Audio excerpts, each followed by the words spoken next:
Okay, I think we shall start, no? So, hello. Before anything else, I'd like to greet and welcome, no, in our OJT orientation for the class CS3B, no, 2021. All right. So I hope all is well with you. So before we go on with the details of the OJT orientation, I'd like to ask first, no, in a rate of 1 to 5, and 5 is being the highest and 1 is the lowest, please rate yourself, know how well did you perform last semester in terms of your academics. Okay, so let's start with just simply a rate, no? No need for an explanation. 1 to 5, 5 is being the highest. All right. So in terms of your performance, no, how well you perform, no, in terms of participation, cooperation ba, no, during a group activity or as an individual. Okay, so, simulan natin kay alphabetical na lang. Wait lang. Unahin na natin si Akbar Mundin. Sir, good afternoon. In a scale of 1 to 5, how well did you perform? 4, sir. 4. Okay.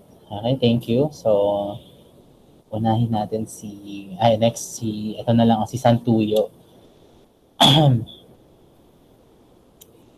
Hello, sir. Yes, Hello. hello. So I can rate my performance nung last sem. Mm-hmm. I think mga 3. 3. Alright. So, at Yeah. least 3, no? So, parang good enough to survive. Parang ganun. Yeah. Alright. Sige, next Okay. is si Dervin Makadaya.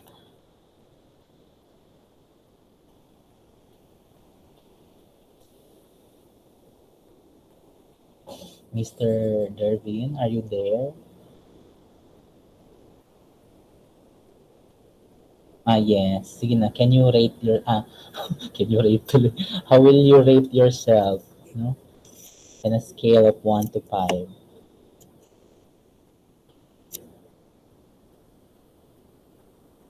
Can you use your microphone?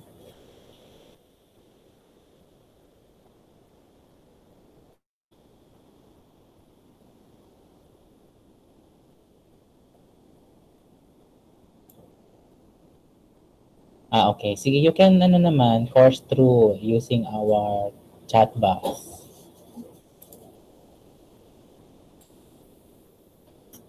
In a scale of 1 to 5.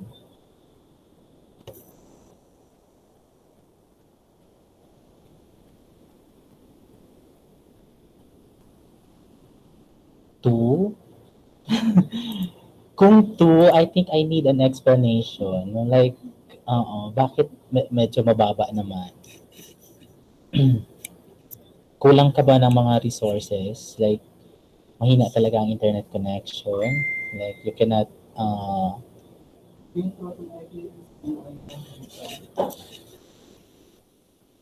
okay, sige na. Never mind. Let's go on kay Edmond Duran.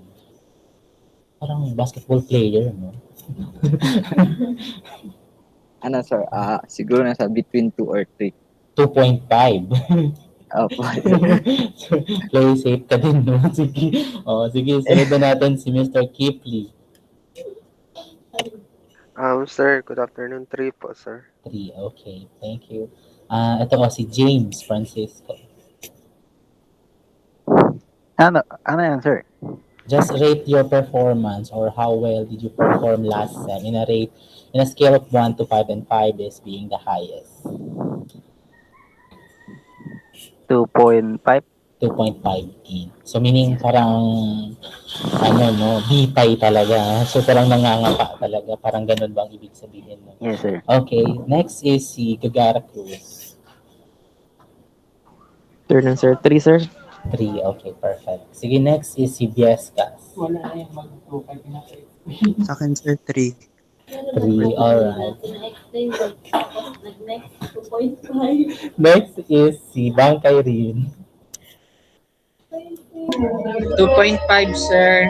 Ay, kopyahan na lang kayo ha. 2.5. Sir, totoo, sir. 2.5.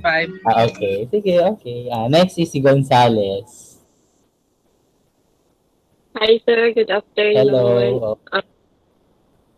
3? 3? Pero unsure. Okay. Sige, wala man talaga nag-5. No, pero kay Akbar 4 kasi sa kanya eh. So, next is si Kamlian. I would say between 3 or 4. So Oh, 3.5.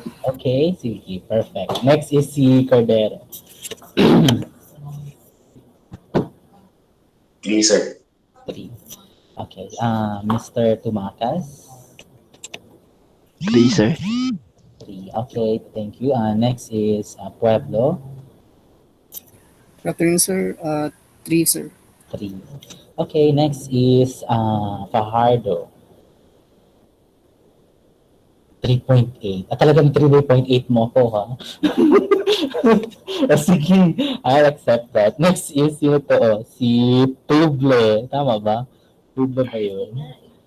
1, sir. 1. 1? Joke lang, sir. Oo. 3, sir. 3. Oo, kasi pag 1, you need to withdraw in this orientation, no? Kasi the same thing will happen dito sa OJT mo, no? So, the reason why I asked that yung sa self-rating kasi the expectation yung last semester, no? Kung gaano man yung kabigat, so consider yung gravity of this course as well, no? Times or a little bit higher. So, ganun yung expectation natin here sa OJT. Since kasi you already have your software development and other subjects needed a foundation, so it's expected here in OJT, this time you're going to apply, no? Meaning hands-on experience. So hindi na siya theoretical, hindi na siya i-memorize mo lang yung lecture. It's time to apply, no, all of those skills that you have acquired starting from first year, first semester up to now. Okay? Alright, so let's move on. So the purpose of this orientation is to discuss you with, no, the course description or what's the OJT all about. Next is, of course, we're still governed with, still need to follow, no, a form of grading system. And then the course requirements expected at the end of this course, at the end of this summer. No? Next is the academic policy, and then the learning modality and the platforms to be used, and the OJT outline. Okay. So next is uh, the OJT. It's a 3-unit laboratory course, no, for PS Computer Science program. So this is designed to provide you work experience in order to develop the necessary skills and work ethics in the actual field. No? You highlight ko actual field of work, as well as train students on the importance of efficiency and productivity. So this course allows the students to apply their knowledge of the concepts and theories in actual working environment. So all of those you have acquired since the beginning you joined the ICS, kailangan natin yun sila i-apply na.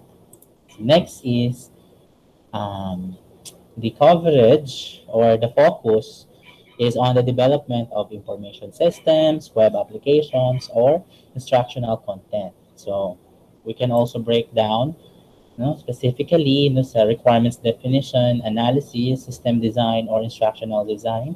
May also include program design and implementation, software quality assurance or system testing, system delivery and maintenance, no, including training and delivery of the manuals.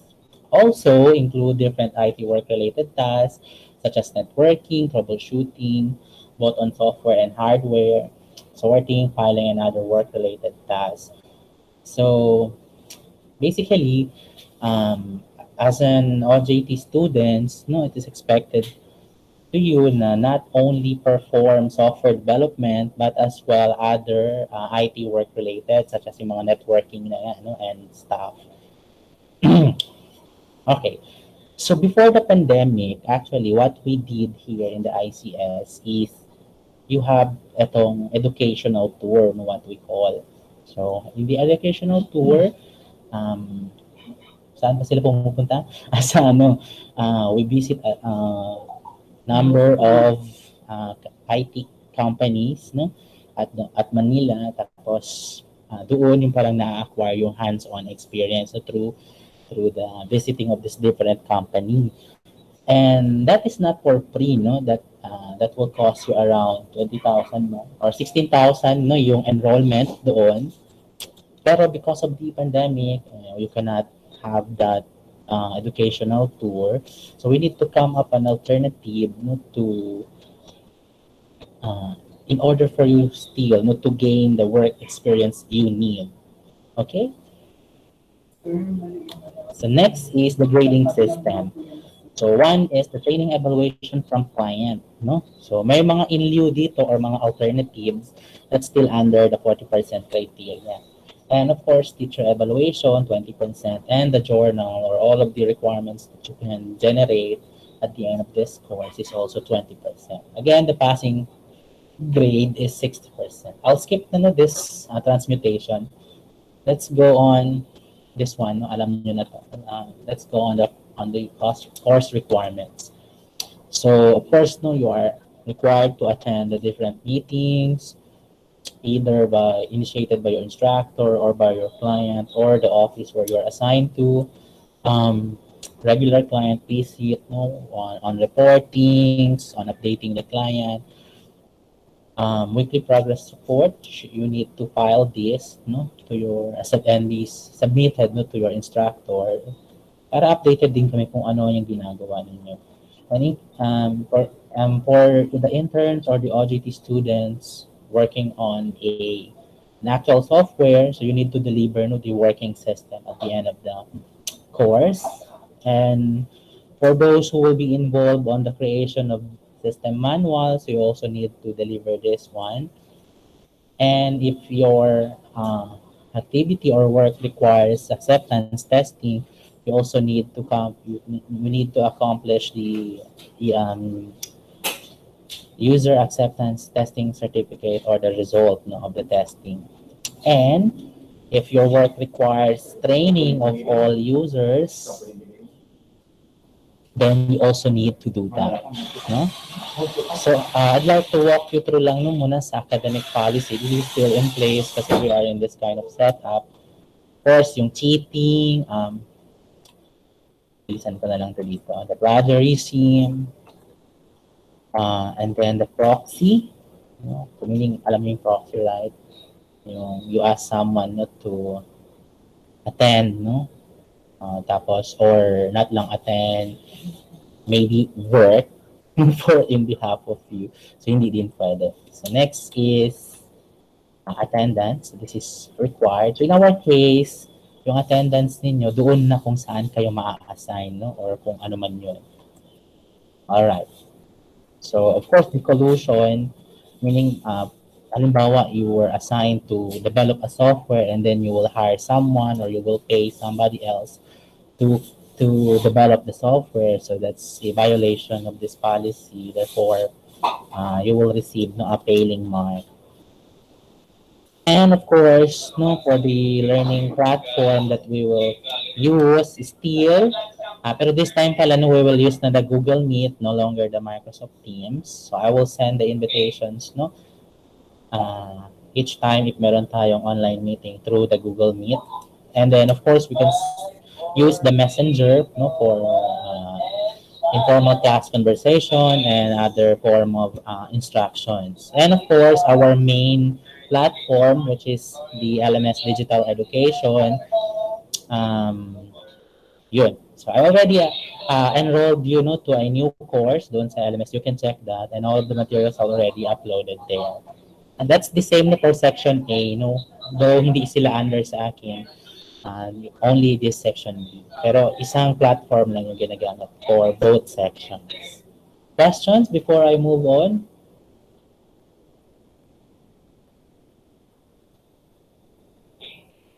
Meron ba tayong tanong?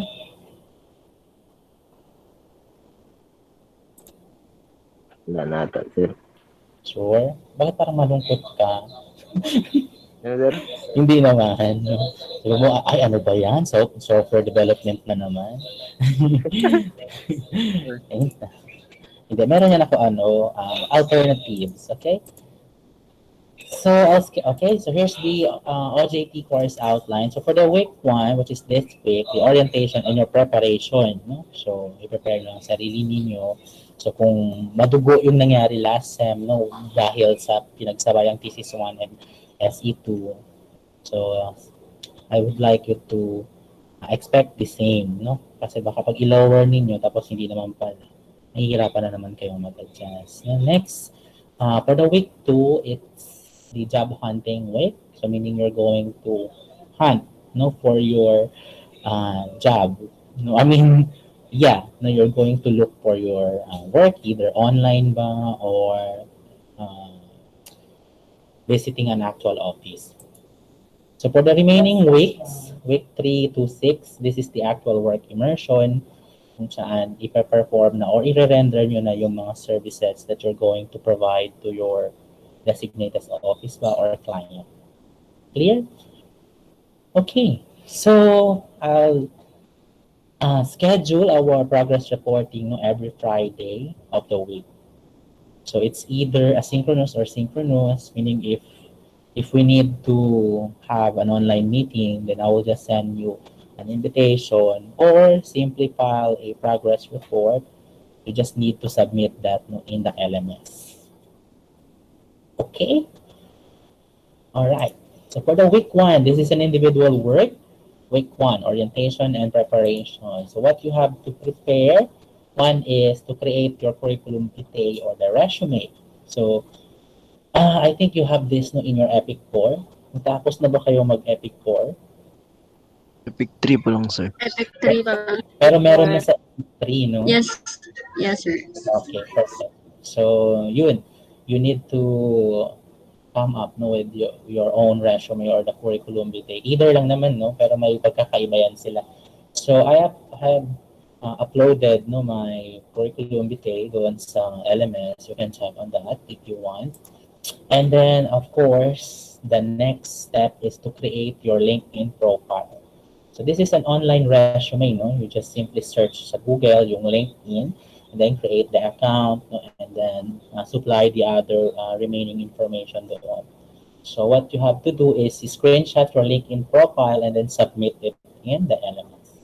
Okay, so kasi LinkedIn profile is the most widely pa used or preferred by most of the employers, no, with regards to checking on the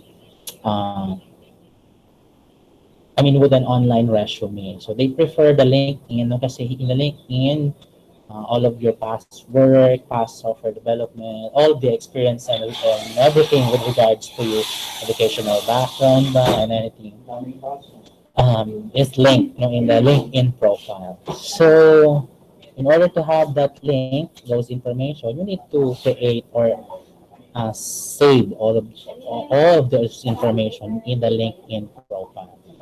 Okay, so for this week, you just need to create your CV or resume, no 2-page max. The second one is to create your LinkedIn profile. Okay, so you can follow your classmates or your instructors if you wish to. That can be done in the LinkedIn. Questions before I move on to the week 2?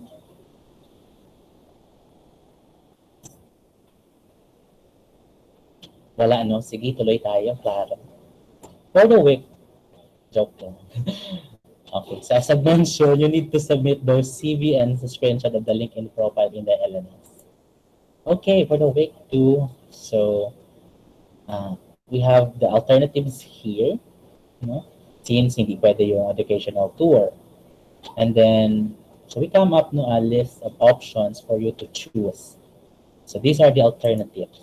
So the student can choose either 1, continuation of the SE project.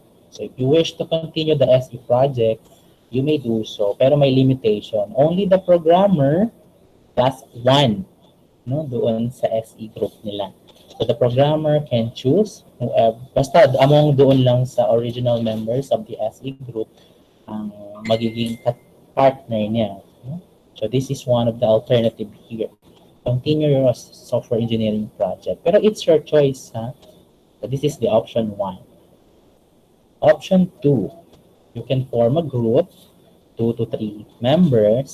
So you have to find a new client, and then you need to develop a new software for your new client. Okay? Okay. Option 3, apply as student intern. So there are a lot of ano ba? Open applications for student intern online. So actually, if you want to pursue this third option, you simply look, no, for the student intern group in the Facebook. Marami sila doong ina-advertise companies, and then these companies are welcoming student intern in a remote setup. So if you have a good connection, I mean internet connection, and you have the laptop or the computer, so you can choose this this option 3, apply as a student intern. Okay, so make sure, if you apply, before you apply, and when you were accepted as a student intern, kindly inform your instructor kasi you need the approval of your instructor. No? Kasi we will assess kung yung application mo as a student intern is valid, no? As a substitute or alternative for this course. Kasi baka mamaya nag-apply ka ng intern, hindi naman pala IT related work. So hindi pwede yun.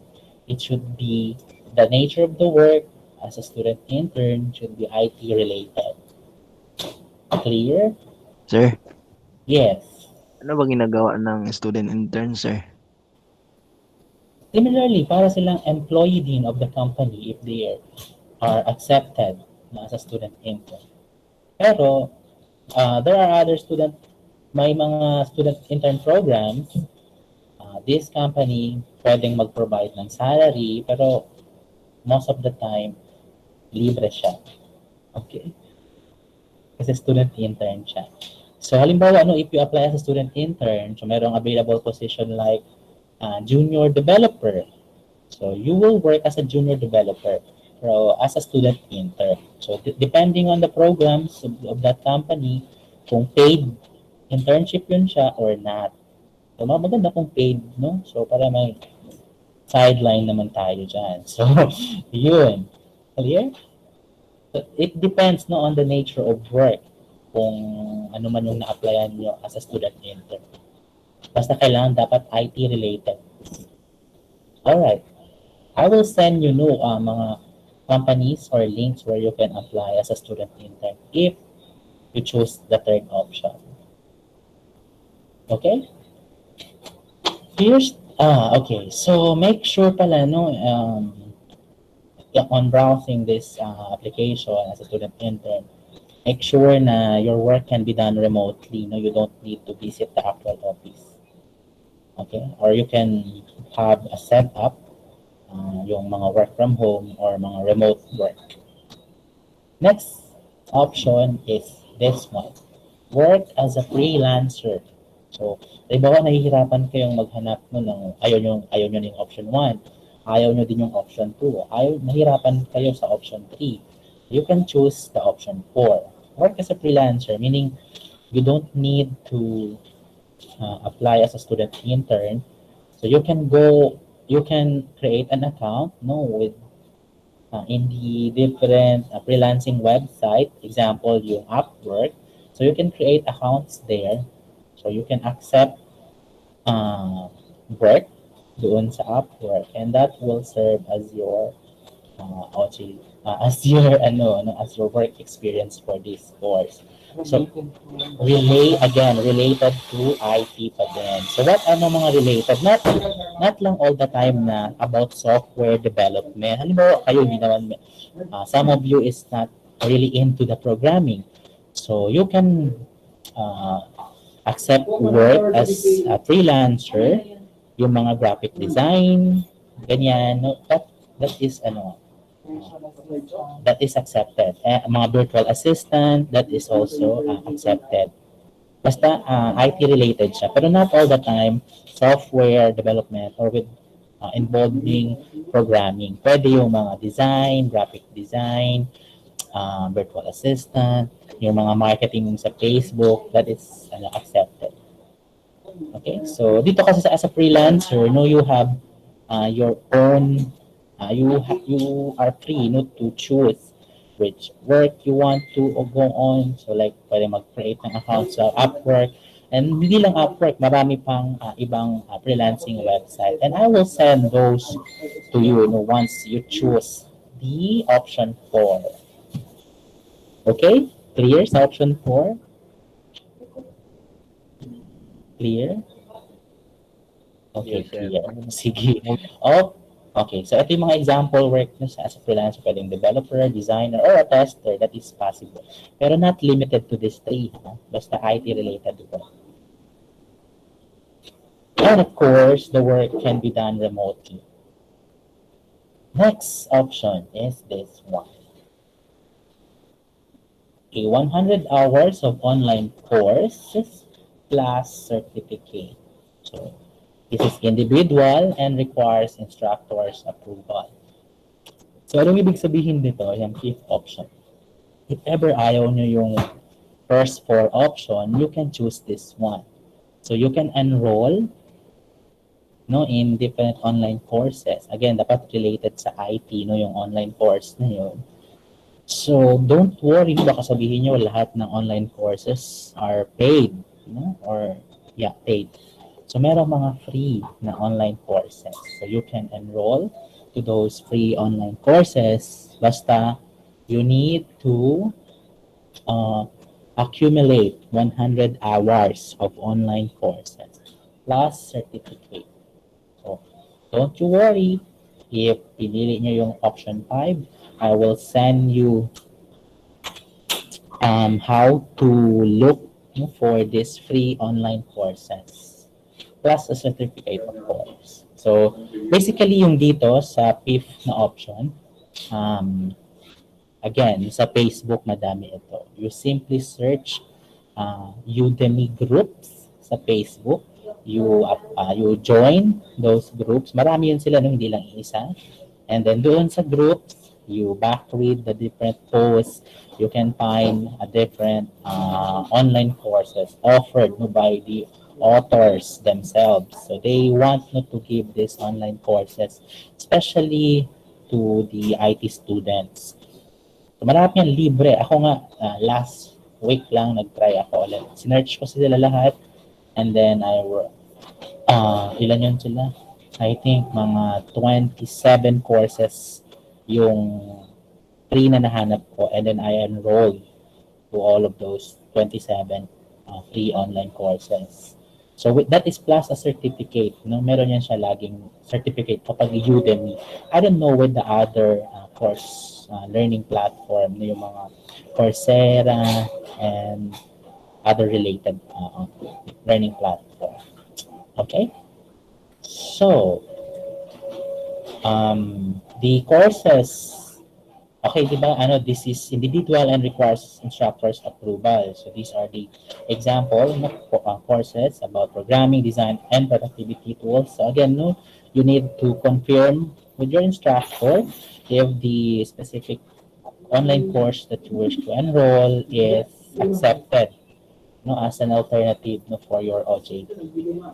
All right? So that's it for the options or the alternatives for the week 2 job hunting. So meron na ba kayong napupusuan talaga, napili? right now or wala pa? Or you need time, no? You need time talaga para magpili lang sa option. So, Okay ka ba, sir, Planning. sa 100 Planning. hours? yes, 100 hours dapat. Hindi, Pero this yung is walang accumulation. bayad, sir.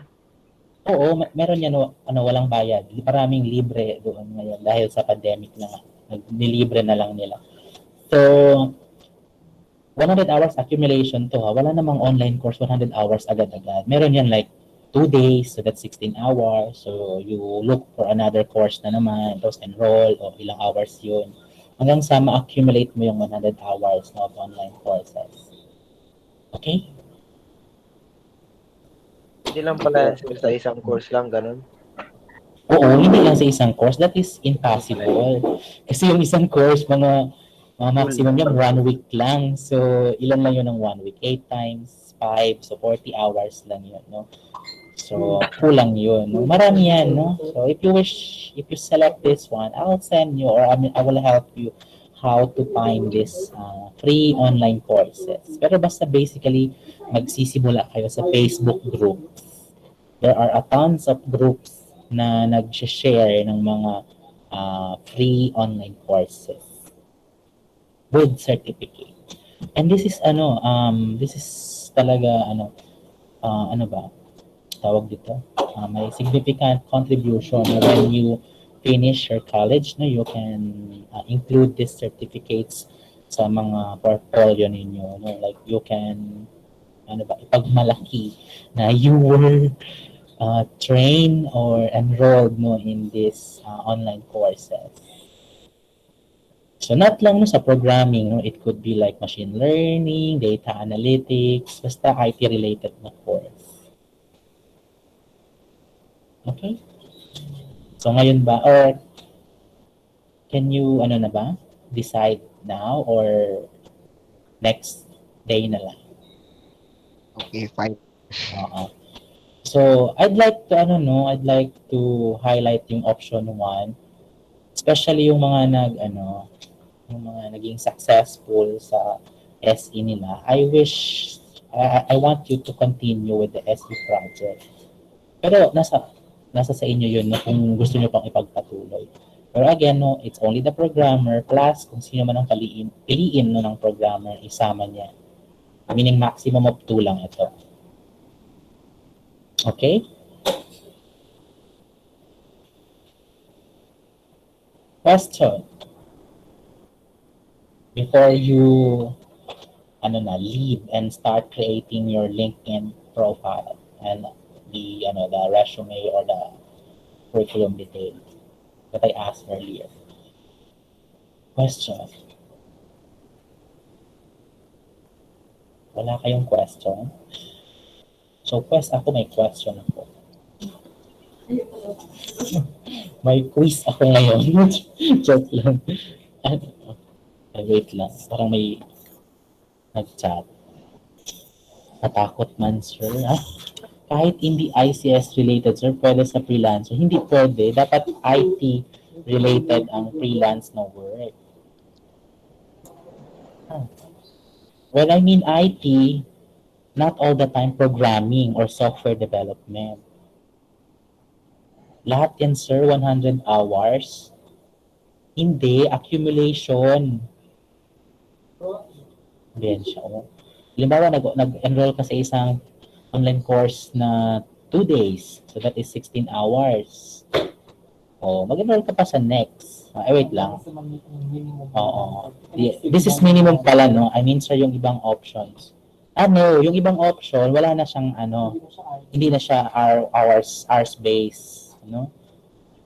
Kasi this is outcome based, yung other options, yung option 1 to option 4. Yung only the option 5 yung kailangan na ma-meet na number of hours. I'll show you my profile. I mean my Udemy profile, no, kung saan kinuha ako lang ito sa Facebook, yung mga online courses. Libre din ito, no? So, wait, no, I'll show you. Ano ba? Limutan ko naman. Wait lang, login ko muna.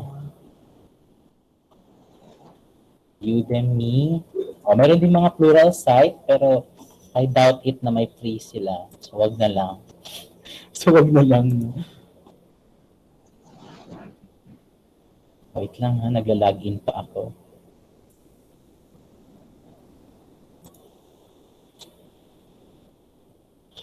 Yung sa freelancer, ilang project minimum? Isa lang. So kung nagawa mo siya within like 1 week, so that's tapos na. Pero this requires instructor's approval. So meaning we will assess if the project you have found in the using the freelancing option is worthy or as can be accepted as an alternative for this course. So halimbawa, with graphics design, so you just design like a few pages, let's say 2 pages lang, na that's not enough, kulang pa yun. Diba? So that's why yung option of yung sa freelancer requires instructor's approval. Pero pwede, you can, like halimbawa, may nahanap ng isang project, so you can work on that. Tapos, kailangan mo pa maghanap ng isa pa. Kung after evaluating that project is not enough not to complete the requirements for this course, you need to look for additional. Okay? So, going back, nasaan na yun? Okay. Ano ba yan? Wait lang ha, I'll stop the presenting. A window.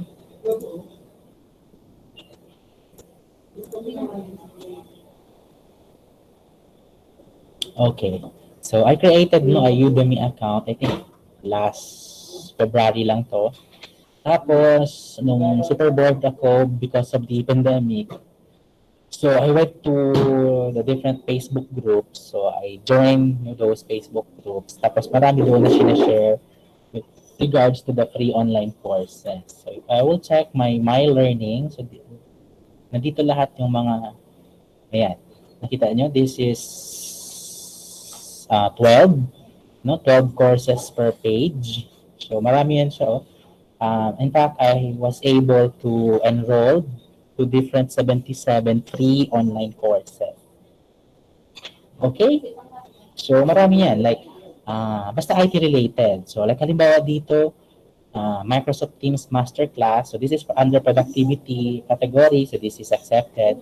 MySQL Database Development Mastery. So this is accepted, of course. So Java for beginners. So this is another online course. And halimbawa, ito din video editing in Final Cut Pro. So this is accepted. Practice test for systems administrator certification exam. So this is also accepted.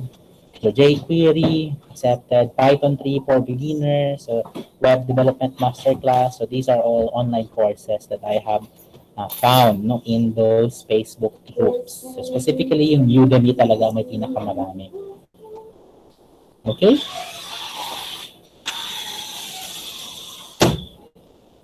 Ayan. Questions?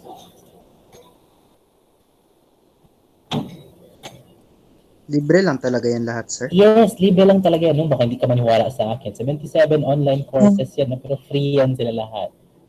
So, yun. Never doubt the community. They have always the urge to help mga IT students. That's why they publish their courses for free. So, pero limited slot lang yan siya, hindi siya unlimited. Halimbawa, they will publish their online course, 50 slot lang. 50, madami na yun, 26 lang kayo dito. So, if ever may nahanap kayo, you share it with your other classmates para makapag-enroll naman din sila doon. Okay? Okay, sir.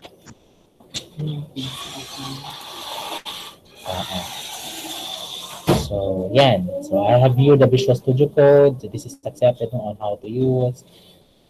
GitLab, Python 3 Master Course, and lahat itong nahanap ko libre lang ito. Pero I don't know kung open pa. Baka na. Kasi limited lang kasi, So, baka hindi na siya. Yan. So, wala siyang catch dito, Simply click lang the link, enroll that. That's it. Then start course, and then start learning on your own pace. So, that is for the online course, option 5. So kung ayaw nyo ganito, yung ayaw nyo i-accumulate yung 100 hours na online course, you can choose yung option 1 to 4. Sige. Ah, accepted na sila doon. Okay. Maganda. So, yun. So, I think I'll just get back to you with regards to your options na mapipili ninyo with this for this course. Okay, siguro ano ba ngayon? I think on Friday, no? So, we'll have an online meeting again. So, I hope by that day, you're ready.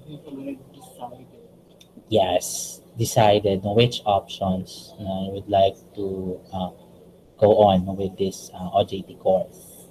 Okay? Clear? Clear ba, guys? Sige po, sir. Clear, sir. Okay. So, ayan. So, mukhang wala na kayong question, no? So, this is week 1. So, you may now start creating your resume or your CV and the LinkedIn profile. Okay, so thank you so much, guys, for attending this orientation. This is recorded. I will post the link doon din sa LMS for you to review it once again. So, thank you, guys, and bye-bye. And see you pala no sa Friday. Ay, sir, excuse me, Ay, sir. Bye. yes, go. Sige, Meron ako. yes, Cass. Yung sa sir, yung sa about sa resume, wala namang specific na format para sa resume. Ay, wala naman, oo. Hindi naman ako, naghahanap ng specific na format. Pero you can check on my, on my curriculum vitae that I have uploaded in the LMS para magka-idea kayo, on what to include, in your resume. Okay? Doon lang ako nagbase sa sir, yung may sinend si Sir, Sir Sige. Tahil. Okay lang din. Yeah, that's Apo. fine. Okay? Sige, sir. Thank you. Okay, thank you din. Meron pa ba iba? Wala na, no? Sige na. So, see you on Friday. Bye-bye. See you, sir. Bye-bye. See you, sir. Thank you. Thank you, sir. Bye-bye, sir. Thank you, sir.